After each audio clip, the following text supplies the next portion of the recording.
There's a strange kind of exhaustion that modern people have started treating as normal. Not physical exhaustion. Not the kind where your body aches after hard labor or your muscles feel weak from effort. This is different. It feels deeper and harder to explain. You sleep for 7 or 8 hours and still wake up feeling mentally unfinished.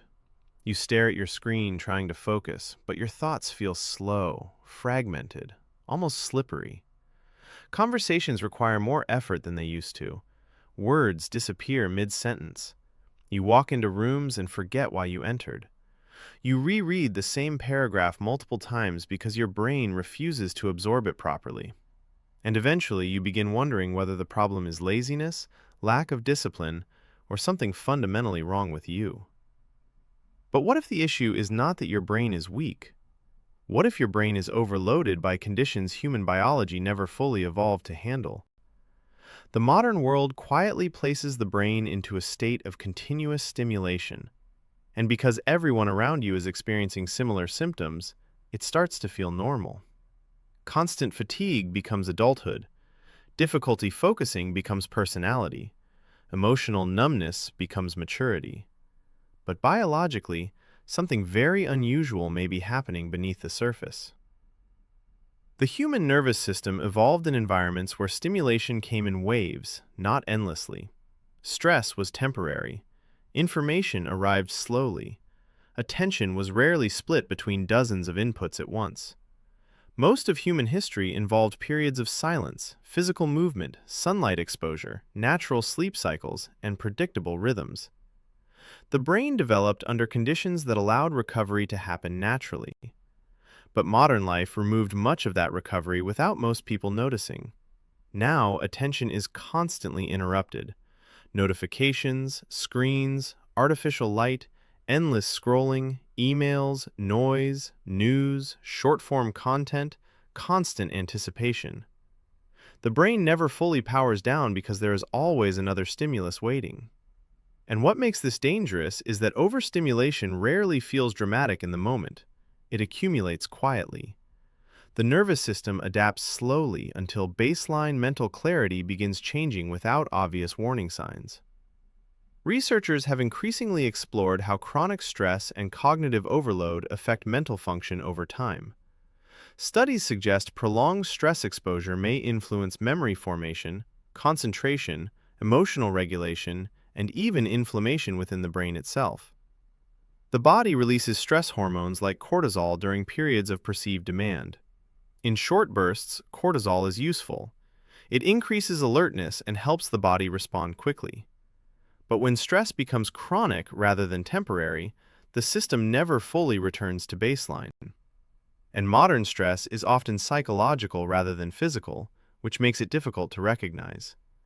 The body reacts to deadlines, social pressure, constant digital stimulation, and uncertainty using many of the same biological pathways it once used for physical survival. This creates a state where people are technically resting, but never fully recovering. They sleep, but the nervous system remains partially activated. They sit still, but mentally they are still processing information. Even entertainment has become stimulating rather than restorative. Instead of silence, the brain receives endless input from videos, music, social media, and fragmented information streams.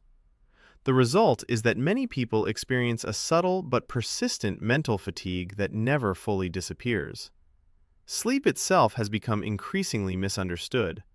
Most people think sleep is simply about duration, but recovery depends heavily on quality and nervous system regulation.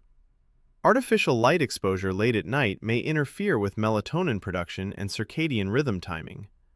Cognitive stimulation before bed can keep the brain in a more alert state even after lying down. Research has shown that sleep deprivation affects cognitive performance, emotional regulation, memory consolidation, and attention span. But even more concerning is that fragmented sleep may reduce the brain's ability to fully restore itself overnight. Some scientists now study how deep sleep may help clear metabolic waste products from the brain, almost functioning like a maintenance process for neural activity. When that process becomes less efficient over long periods, cognitive clarity may begin to suffer gradually rather than suddenly. And this gradual decline is exactly what makes brain fog so psychologically confusing. There is no single moment where people realize something changed. It happens slowly. First, you feel mentally tired after long days. Then focusing becomes harder. Then motivation starts dropping because thinking itself feels exhausting. Eventually, even simple tasks require disproportionate effort. And because the symptoms develop gradually, people often blame themselves rather than the conditions surrounding them. One of the most overlooked factors in brain fog may be energy regulation. The brain consumes enormous amounts of energy relative to its size. Despite making up only a small percentage of body weight, it uses a significant portion of the body's glucose supply. This means the brain is highly sensitive to fluctuations in energy availability. Modern diets often create unstable blood sugar patterns through highly processed foods that digest rapidly and produce quick spikes followed by crashes. When blood glucose rises sharply, energy temporarily increases. But when insulin pulls glucose back down quickly afterward, many people experience fatigue, irritability, poor concentration, and cravings. They assume they need more caffeine or more stimulation, when the issue may actually be instability in the system itself. This is where modern food environments become important. Many processed foods are engineered for convenience and rapid reward rather than metabolic stability. Fiber is often removed. Textures are softened. Digestion becomes faster. The brain receives concentrated reward signals while the body processes energy more rapidly than it evolved to handle consistently. Over time, this may create repeated fluctuations in mental clarity throughout the day. People describe this as afternoon crashes, inability to focus after eating, or feeling mentally awake one moment and completely drained the next. The gut may also be playing a larger role than most people realize. Research on the gut-brain axis has expanded dramatically in recent years. The gut communicates with the brain through neural pathways, hormones, immune signaling, and microbial activity. Some neurotransmitters involved in mood and cognition are heavily influenced by processes occurring within the digestive system. When gut balance is disrupted through stress, poor diet, inflammation, or irregular eating patterns, the signals sent to the brain may also change. This does not mean every case of brain fog starts in the gut, but it reinforces a deeper point. The brain is not functioning independently from the rest of the body. Mental clarity reflects system-wide conditions. Inflammation itself is another area increasingly connected to cognitive dysfunction. Brain fog has been associated with inflammatory states in conditions ranging from autoimmune diseases to long COVID. Neuroinflammation may interfere with signaling efficiency between neurons, slowing processing speed and reducing mental sharpness. Importantly, inflammation is not inherently harmful. It is part of the body's protective response system. But when inflammatory signaling becomes chronic, low-grade, or dysregulated, the brain may begin functioning differently over time. What makes this even harder is that modern life often pushes people into cycles that intensify the problem without realizing it. Someone wakes up tired because recovery was incomplete. They use caffeine to compensate. Stress increases throughout the day. Meals are inconsistent or highly processed because convenience becomes necessary. Mental stimulation continues late into the evening through screens and digital content. Sleep quality decreases again. The next day begins with slightly less recovery than before. Nothing catastrophic happens overnight, but small reductions in recovery accumulate. Weeks become months, months become years, and eventually, brain fog starts feeling like identity rather than condition. The emotional effects of brain fog are often underestimated as well. Mental fatigue changes how people perceive themselves. When focus becomes inconsistent, self-confidence often declines. Tasks that once felt easy now require visible effort. People begin questioning their intelligence, discipline, and motivation. They compare their current mental state to previous versions of themselves and quietly feel like they are losing something difficult to describe. And because cognitive performance is tied so closely to identity in modern culture, brain fog often creates shame alongside exhaustion. This shame can become another stressor layered on top of the original problem. People push themselves harder. They try to compensate with productivity systems, stimulants, supplements, stricter routines. Sometimes these help temporarily. But if the underlying environment continues overwhelming recovery systems, the fatigue eventually returns. Because the issue is rarely a single deficiency or one isolated habit, it is usually the interaction of multiple systems under chronic load simultaneously. And perhaps the most unsettling realization is that many modern environments reward exactly the behaviors that intensify cognitive overload. Constant availability is praised as productivity. Continuous stimulation is normalized as entertainment. Sleep sacrifice is framed as ambition. Rest becomes associated with laziness.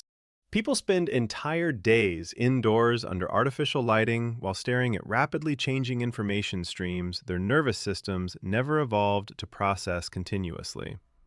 And because everyone else is adapting to the same conditions, dysfunction becomes culturally invisible. The human brain evolved for depth, not endless fragmentation. It evolved for sustained attention on meaningful tasks, physical movement through natural environments, social interaction in real time, and periods of genuine mental stillness. But modern technology monetizes attention itself. Platforms compete to keep the brain stimulated constantly. Algorithms exploit novelty-seeking behavior. Notifications interrupt focus repeatedly.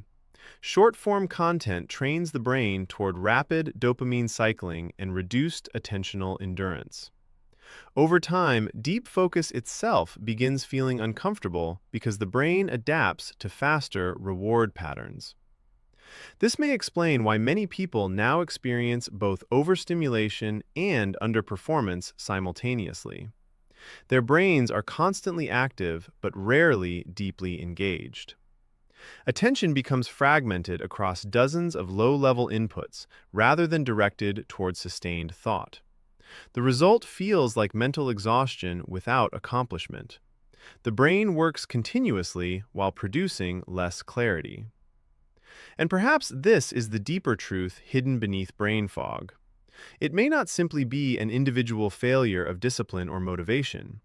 It may be the natural consequence of human biology trying to function under conditions it was never designed to sustain continuously. Conditions of constant stimulation, unstable recovery, fragmented attention, disrupted sleep, chronic psychological stress, metabolic instability, and reduced silence. Because the brain is not malfunctioning in isolation, it is adapting. Adapting to an environment that continuously demands attention while rarely allowing full restoration. And maybe that is why so many people feel mentally tired all the time, despite technically doing everything they are told should create energy. The modern world has optimized stimulation far faster than the human nervous system has learned how to regulate it. And the result may be a generation of people who are awake almost constantly, but rarely fully clear.